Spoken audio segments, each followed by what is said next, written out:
ब्रह्मांड में सबसे बड़ा भक्त कौन? एक बार देवऋषि के मन में यह विचार आया। आओ जानते हैं इस कहानी को अंत तक सुने और ध्यान से सुने।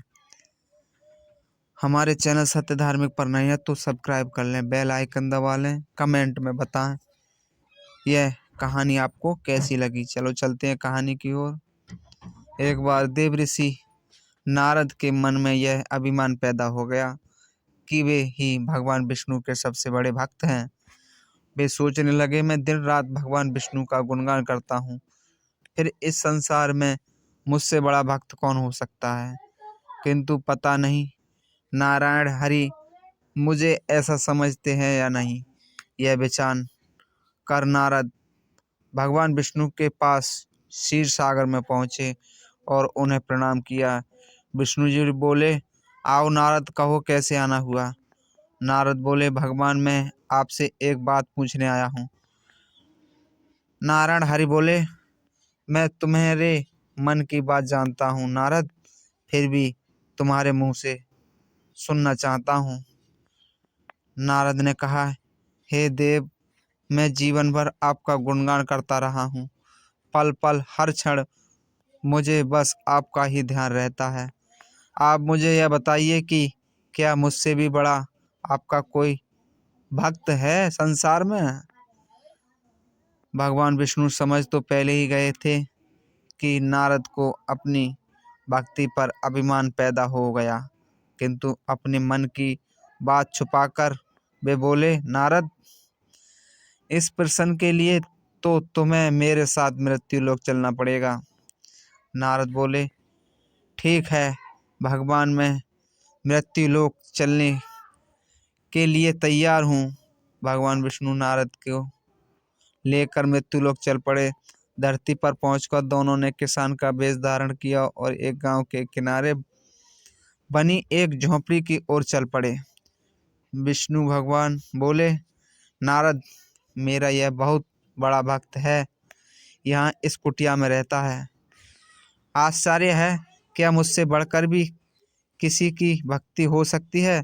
नारद के मुख से निकला, क्या वह भी मेरी तरह आपका ध्यान लगाए रहता है। नारद ने यह बात बोली। नारायण हरि बोले, आओ स्वयं ही जान लोगे। नारायण हरि ने कहा और उस कुटिया की ओर बढ़ गए। किसान उस समय कुटिया के बाहर अपनी गाय को बांध रहा था। किसान उस समय कुटिया के बाहर अपनी गाय को बांध रहा था। उसके मुंह से हरि हरि नारायण हरि हरि का स्वर निकल रहा था। किसान भेषधारी विष्णु नारायण ने उसके निकट जाकर नारायण नारायण कहा तो किसान ने विनीत स्वर में पूछा, आप कहाँ से आए हैं भद्र, मेरे लिए कोई सेवा हो तो निसंकोच बताइए। किसान भेषधारी भगवान विष्णु ने कहा, हम नगर जा रहे हैं पर अंधेरा घिरने लगा है। वन में जंगली पशुओं का डर है, इसलिए रात भर आश्रय चाहते हैं। किसान ने प्रसन्न भाव से कहा, मेरी कुटिया में आपका स्वागत है भद्र।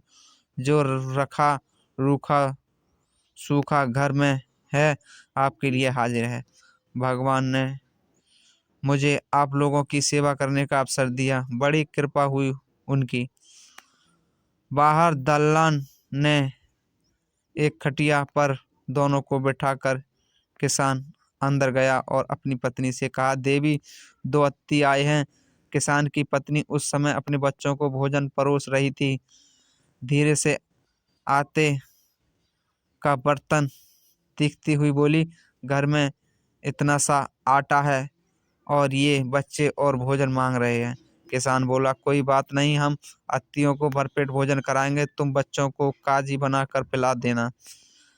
नारद और भगवान विष्णु ने उन दोनों का सारा वार्तालाप सुना, फिर भी परीक्षा के लिए भोजन की थाली पर बैठ गए।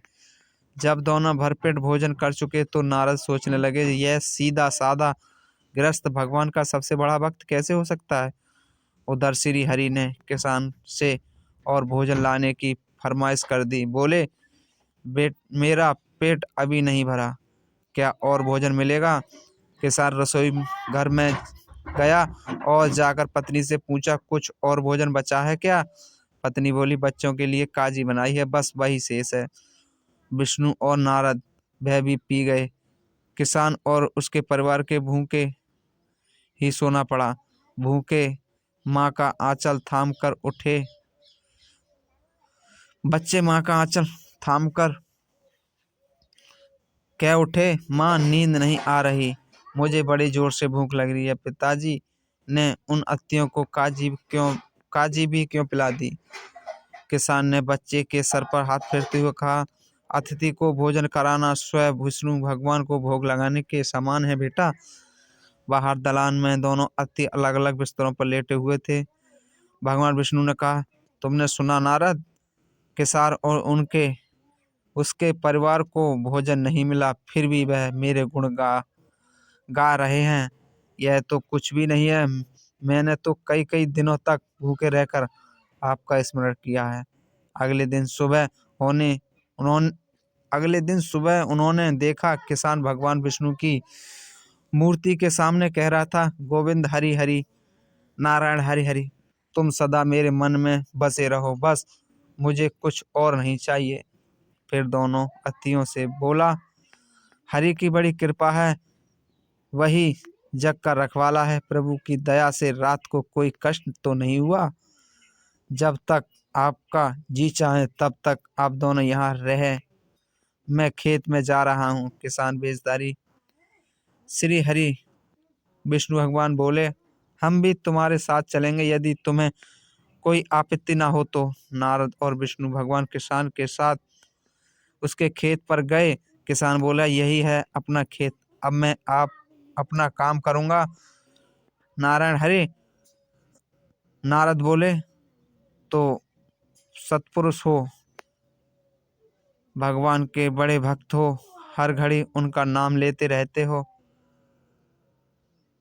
किसान बोला, अरे कहाँ, काम से जब भी थोड़ा बहुत समय मिलता है तभी उनका नाम लेता हूँ। नारद ने पूछा, कब कब समय मिलता है?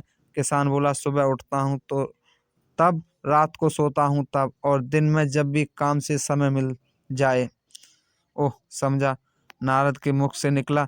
दोनों जब किसान से विदा लेकर चले तो नारद ने व्यंग्यात्मक स्वर में कहा, आपने सुना भगवान, वह सुबह शाम 2 बार ही आपका स्मरण करता है, जबकि मैं हर समय आपका ध्यान करता हूँ, फिर भी आप उसे महान भक्त बताते हो। नारद की यह बात सुनकर नारायण ही चुप रहे, किंतु मन ही मन उन्होंने कहा, कारण भी जान जाओगे नारद। विष्णु ने एक कलश को तेल से लवाला भर दिया, नारद को दे दिया और बोले, नारद इसे अपने सिर पर रख लो, बिना हाथ लगाए सामने वाली पहाड़ी तक चले जाओ। ध्यान रहे इस कलश में रखे तेल की एक बूंद भी जमीन पर ना गिरने पाए।